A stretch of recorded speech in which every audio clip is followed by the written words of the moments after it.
Hey, good Tuesday evening, everyone. State Representative Brad Halbrook here for our Tuesday night roundtable discussion once again, and I'm joined by the Illinois Freedom Caucus Chairman Leader Chris Miller and Treasurer from Decatur, Illinois, Dan Calkins, Representative Dan Calkins, and our State Director Colin Mosley. Welcome, gentlemen, to Tuesday night's live stream, the home of truth, logic, and common sense. How's everybody doing? Let's just start with Leader Chairman Miller, and then let's just go Miller and Calkins and Mosley, and then we'll get into our presentation this evening.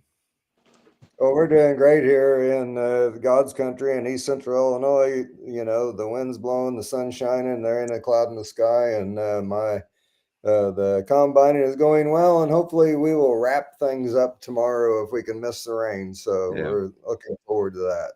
Exactly. Dan, what's the crop report from southern Macon County? Doing well here. I think the harvest is pretty well complete. Haven't seen a lot of open field or fields left. Had a really great day today. Big rally outside of the Planned Parenthood facility here in Decatur, and looking forward to tomorrow when we're going to be knocking doors. Okay, excellent. And State Director Colin Mosley, what's going on with the State Freedom Caucus Network and in Illinois? Well, we are 1 week away from electing Donald Trump back to the White House, so looking forward to that. Across the network, lots of good things happening. States that are preparing to pass legislation to make their states better on behalf of, Freedom Caucuses, school choice issues, constitutional carry issues, state freedom caucuses that are going to be supporting Donald Trump in states where it really matters. We have a Freedom Caucus in Pennsylvania. We have a Freedom Caucus in Georgia, places that are key places for President Trump. And so, we are full throttle behind the movement. And here in Illinois, we're just trying to turn out as many red voters as we can to try to gain some ground back here in the People's Republic of Illinois. Exactly. Well, and as far as the crop report here, kind of in my neighborhood, it's about over. There's still a few fields to be harvested, but a lot of it's wound down here, and the field work, if you will, or the tillage work has begun. As we've kind of headed through some really, really warm temps. Guys, we've really went the entire month of October without rain. We had a little shower a few days ago, but it didn't amount to much. So we've went through the entire month of October here without any water. So it's dry. And but again, that shouldn't keep anybody from the polls 1 week from today. And that's really, really important. So that's right. With that, guys, let's get into our slides for this evening and try to get them pull up. So we're going to talk about the migrants that are being paid to leave New York. Most of them are heading to Illinois, and this Chicago Police Department exodus is continuing to happen. Let's kind of get into that first slide, talking about the migration, the paid migrants. Gentlemen, I'll just open it up here. It looks like New York is paying people to leave. What's going on? Well, what we should be doing, actually. It's cheaper to put them on a bus wherever they want to go and get them out of these big city urban environments where there's no opportunity, where they're being housed like sardines in some of these converted facilities. I think when these folks were shipped out from the border, they really had no idea where they were going or why they were going up, unless they had a family member or something. But the Biden Harris administration were sending them to sanctuary cities. Well, they've overcrowded, they flooded these cities. The mayors, as you see in New York City, that mayor pushed back against this terrible immigration policy, and you see what happened to him, right? Mm-hmm. Exactly. Yeah, the feds have gone after him. The Biden administration, DOJ, weaponized DOJ, has gone after the mayor of New York City because he's pushed back against this faulty immigration policy that's just absolutely destroyed one of the greatest cities of this country. Yeah. Mm-hmm. What needs to happen is they need to provide them transportation to go back to the country that they came from, because they've already broken the law. And that's one thing that I'm looking forward to when President Trump is in the White House, is to actually make America great again and make America safe again, and all of the above, mainly because these people are not here to assimilate, and the Democrats' agenda is only to replace the mass exodus with new Democrat voters, and they will unashamedly admit that that is the end game of all this stuff. But we need to end our sanctuary state status, and do things that actually make life better for the Illinois citizens, and to put Illinois citizens first rather than the illegals that are invading our country. Yeah, exactly. Amen. Yep. And Dr. Mosley, the population deniers continue to spew their remarks that we're not losing population, but the reports are contrary to what the population deniers that run this state say. Well, that's exactly right. And I've said this before. I know we've all said it before, but I just think that the glaring fault in their argument is that we lost a congressional seat. And so what I've been asking reporters recently on the phone is, somebody's wrong. If the governor is correct, then some state somewhere in the union has an illegitimate congressman, because if the governor is correct and we haven't lost population, then we have unconstitutionally lost a member of Congress. So, I have a hard time thinking that he wouldn't be out there fighting for us to have a correct number of delegates to Congress if we weren't actually losing population. It's all smoke and mirrors. And it's really ridiculous that they continue to pound this lie, because the facts are there. People are leaving, and it doesn't take a really intelligent person to figure that out. And on the immigration thing, to Chris's point, I think Chris is so correct. And, the Statue of Liberty, everybody brings this up on the immigration issue. The Statue of Liberty says, bring me your tired, your hungry, your humbled masses. Well, that's true, but it doesn't say, bring me your terrorists, your rapists, and your drug cartels. And I think that's the key difference here. We are talking about probably 90% of these people who are not here seeking asylum. They're not here to assimilate. They're here for a free ride, or they're here to do evil. And it's a different argument than the people that are here trying to have a better life in America. To those people who have come here correctly and want to be a part of our great United States of America, that's great. But it doesn't mean we're forced to also accept all the bad actors along with it. Right. Exactly. Gentlemen, any closing thoughts on this slide before we move to the next one? Well, I just think it's important that if you notice the Democrat playbook is to deny and defer and to blame somebody else. And this is a classic example of them not living in an alternate universe where they don't want to dwell in reality. But I can promise you that with a Democrat governor and a Democrat sitting president, if we didn't bleed this number of population, or worse, we wouldn't have lost a congressional seat. And that's the bottom line. J.B. Pritzker is lying to you once again. Right.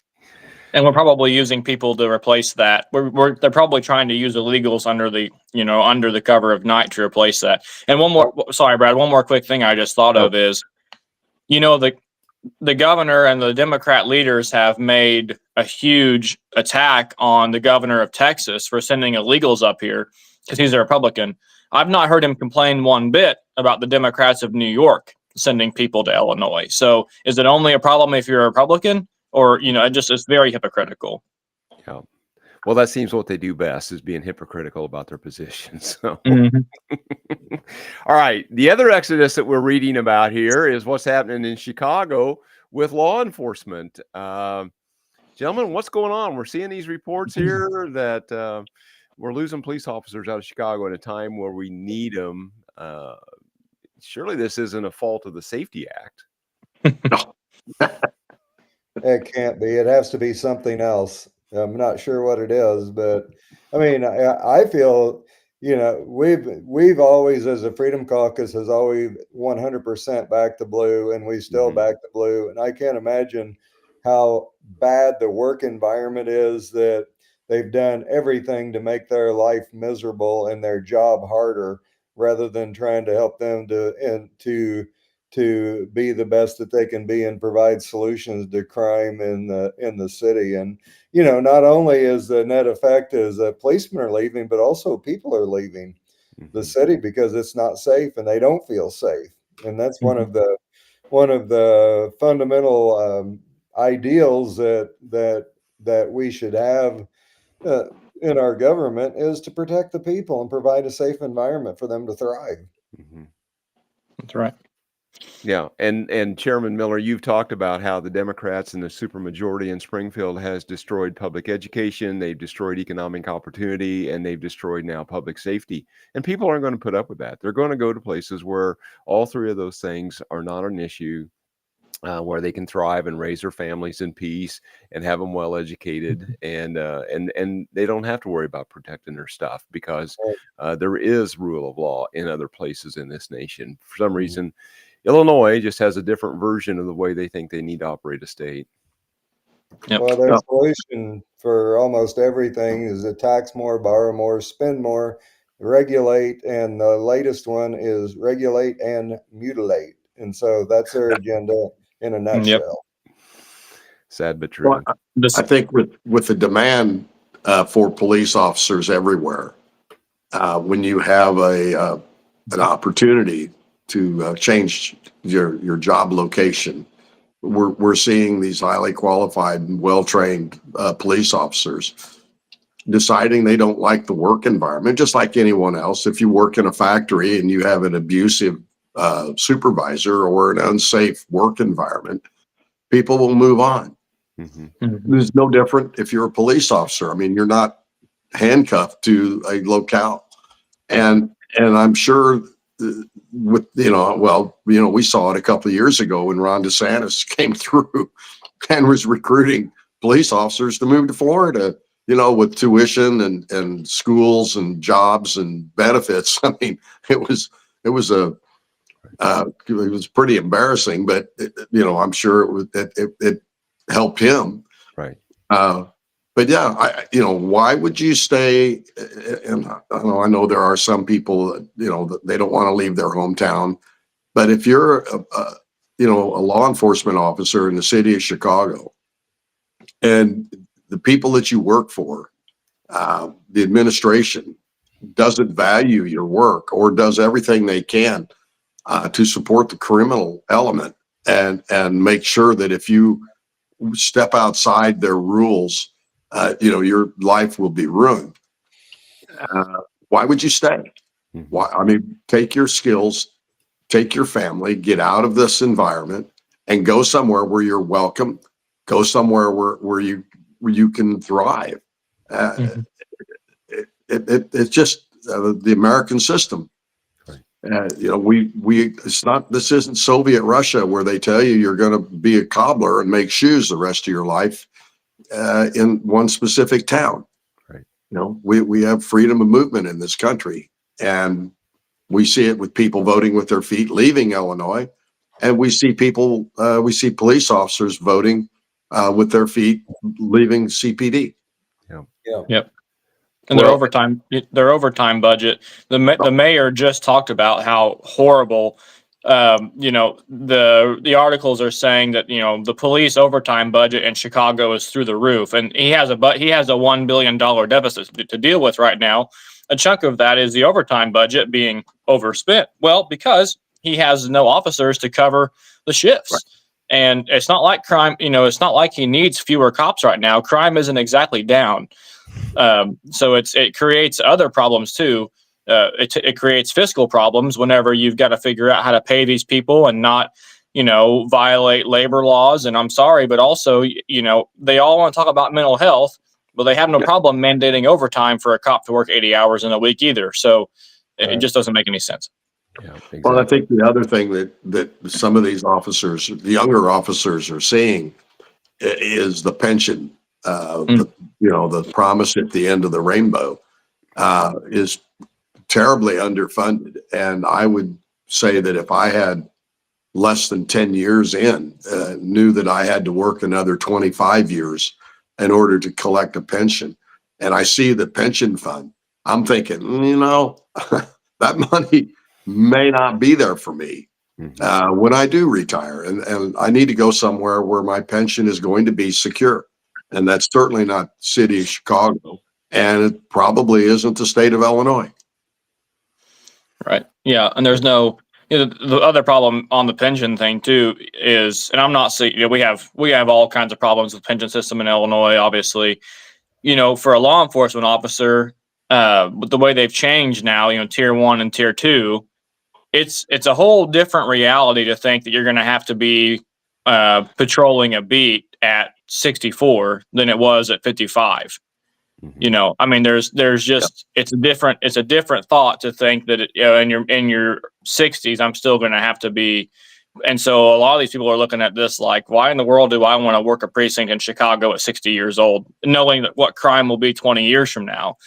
And so even like the article says, most guys are getting their 20 or 25 years in, and then they're just doing something else. And they're just totally forgetting law enforcement, and they'll cash their pension in later because they know that this is not a feasible thing anymore for them. Right.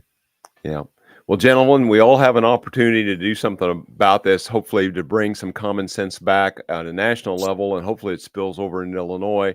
In Illinois, we've been voting since the end of September. We're in the final stretch here with a week to go. There's a lot of things at stake, and I think this slide speaks to itself here about what's going on, what is at stake. Gentlemen, I'll just kind of open it up as we wrap this thing up this evening. Everything. Yeah. Well, I think that if you look at this objectively, you have to, even Democrat, Republican, Independent, you have to admit that life is worse now than it was when Donald J. Trump was president of the United States. And every quality of life issue is on a roller coaster and a spiral. The swirl is swirling, and all it needs is to be, the current administration needs to be flushed, because every quality of life issue lays directly at their feet. The inflation is out of control. Working families, both in Illinois and the rest of the U.S., are suffering because they can't stay up with energy costs, with their grocery bill, let alone the invasion of our country. Literally, these foreign countries have emptied their prisons and their mental institutions and sent them to the U.S. The issue of life, the cost of living, trade, every issue that is on here is in play right now. And if we reelect this current regime, I don't know that the Republicans survive another 4 years of this mess. And so it's important that we get out to vote, and that we encourage someone, take one of your friends with you, or better yet, take 10 of your friends with you, because we have to swamp the system, because they will attempt to cheat. And we already know that. I know Senator Rose was on a local radio station this morning with Stevie J, and of course Aaron Ammons is at it again. And there's already reports of election interference and manipulation going on in Champaign County once again. I know that's shocking news, but it's important that we make this election too big to rig. That's right. And with that, let's just go to our last slide as we close out the evening. This is all the ways to be in contact with the Illinois Freedom Caucus. If you'd like to contribute and be a part of the effort, you can find how to do that there at the donate button, and then our weekly or every week or so e-news that goes out on the Substack. That's a great place. Colin, I'll just leave it at you. Let's just do this as we close out. Any closing comments here about what's going on our website or the Substack? Anything we need to know? Well, as we get closer to the election and then we get into possible veto session here, there's always funny things that happen at the end of the year and the 11th hour. And so just try to keep up to date, and we'll do our best to keep you in the know. Well, and to that point, we do go back to Springfield in 2 weeks. A week from today is the election. So a programming note, I don't know whether we will be on Tuesday night a week from now with all the election stuff's going on. So just stay tuned to our social media and what have you. You'll see it posted if we'll be live that night. I guess we'll make that decision as we get closer. So Maybe anyhow, maybe we can do a recap or a victory celebration. be a victory. So, and we might be, I mean, it would be later that evening or something if we do something. So just stay tuned in there as things progress. All right. With that, gentlemen, I think it's time to say goodnight and vote early and vote often. And we'll see you real soon. Thanks.